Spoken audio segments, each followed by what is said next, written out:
Today we are going to talk about how to lose weight when you have diabetes. I see a lot of diabetic patients and I get this question every day. How am I going to lose weight because of diabetes? Am I stuck with this weight gain? No. Tune in. I'm gonna give you all the secrets. Okay, so number one question. Why do you gain weight when you have diabetes? Well, that is very common. Number one, when you're insulin resistant, if you have type 2 diabetes and you're insulin resistant, it is so freaking easy to gain weight. So I never blame my patients. Look, it is not you. It is sometimes the body you came in, the genetics, a lot of environmental factors contribute to your weight gain. So, first of all, let's take the blame part away. Now, of course, we have to make sure that we concentrate on your diet and exercise, and that's not easy. And the medications play a huge role as well, but we'll talk about which medications that causes weight gain that you didn't know about, and then which medications that can actually cause tremendous weight loss that you have never heard of. So, let's go step by step. So, the lifestyle changes. We always preach patients, okay, go lose weight, eat better, blah, blah, blah, right? How many people change their behavior? Very little. I mean, it is hard, okay? Especially when you're 40, 50-year-old, you have lived your life, and now somebody comes and tells you, oh, you gotta change everything. First of all, that's not realistic. We have to make sure that we set realistic expectations, and then that depends on every individual patient.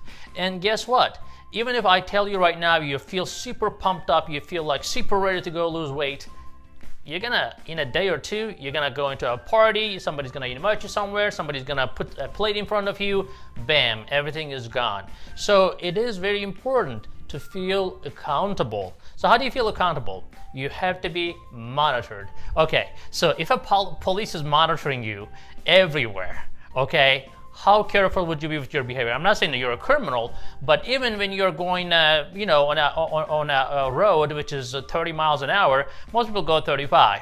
But if you know that the police is behind you, would you go 35? You'll probably stick with 30, right? So being monitored is extremely important. So that's why at Sugar MDs, we monitor you. We monitor your blood sugars. Every time you enter, it automatically comes to us. Everything you eat, if you want to log that in, it comes to us. So as long as you feel accountable, that is the key. So at sugarmds.com, we help you with that. Now, let's move on. What medications can actually help you lose weight? But before that, let's touch base. What are you on right now? Look at your medication list. If you're on a glipizide, glimepiride, glyburide, or any sort of insulin, you're not in a good position. You will probably continue to gain weight. No matter what you do, it is hard. And the moment you start going on a diet and you really force yourself, you may end up with a very severe low blood sugar. And you do not want that. When you have a low blood sugar, you feel like a truck passed right on top of you. So it's not a good feeling. So how do we tease that out? In my practice, I always try to get rid of these medications that causes weight gain and all the insulins. If I can get rid of insulin, I will, and I can.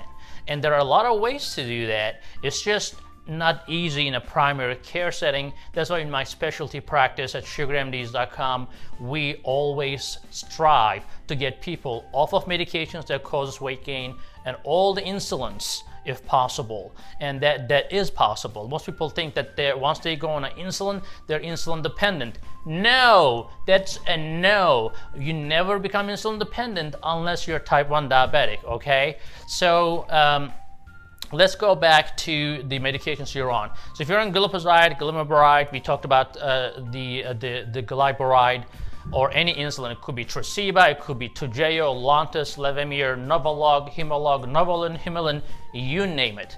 So how do we get rid of these medications? Number one, of course, we're gonna work on your lifestyle changes and exercise, as that has a dramatic effect. Every time you make a change in your diet and every time you make a change in your exercise, that is like equal to one medication. Now, set that aside, what can we do for your current medications? Number one, there are a lot of medications in the market that can actually, that we can replace with. As a result, you suddenly stop gaining weight and immediately go into weight loss mode. So how does that happen?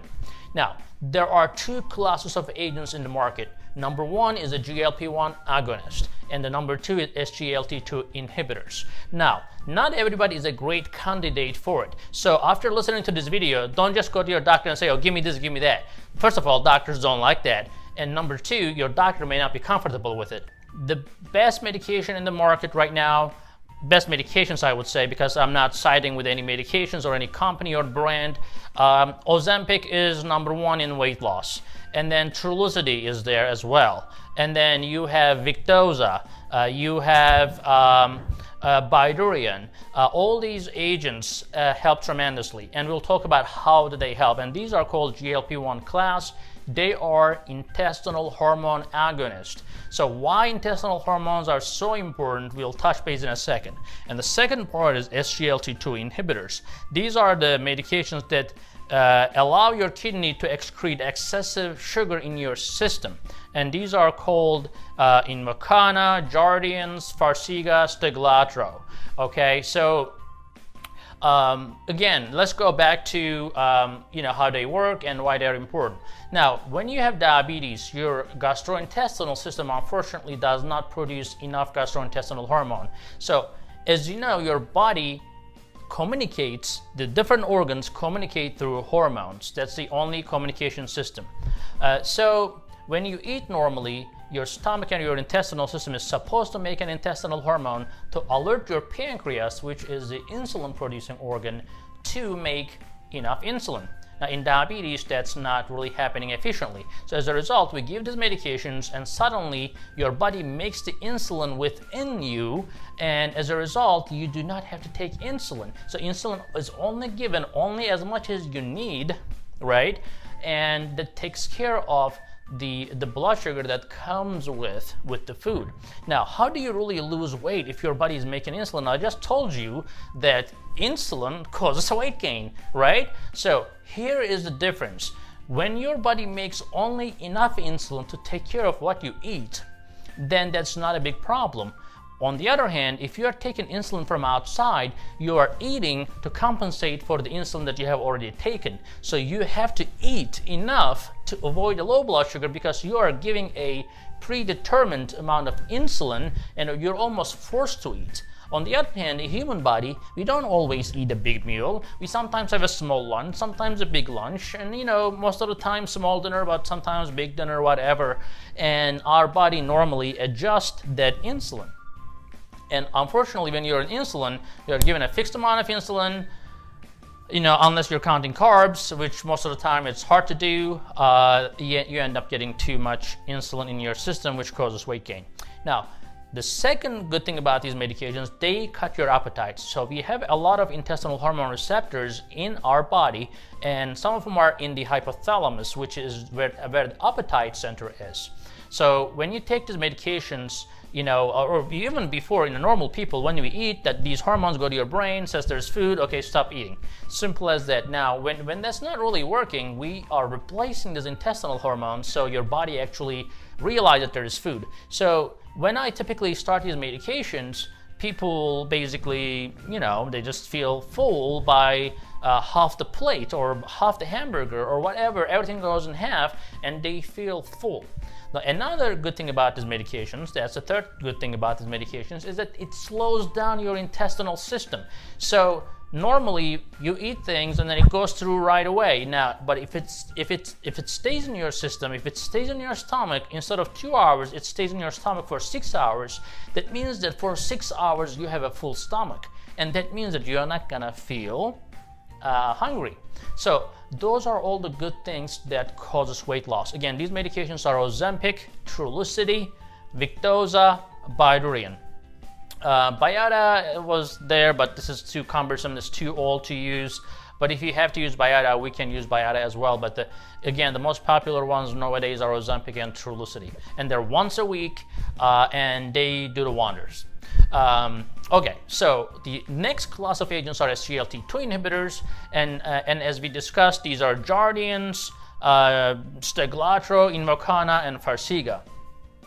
Now, these agents basically they allow your kidney to excrete blood sugar. So normally your kidneys do not want to let the sugars go. Okay, so normally our body tries to save everything. So if you're in a very food deprived area, you don't want to lose anything, right? So our body is designed to save everything.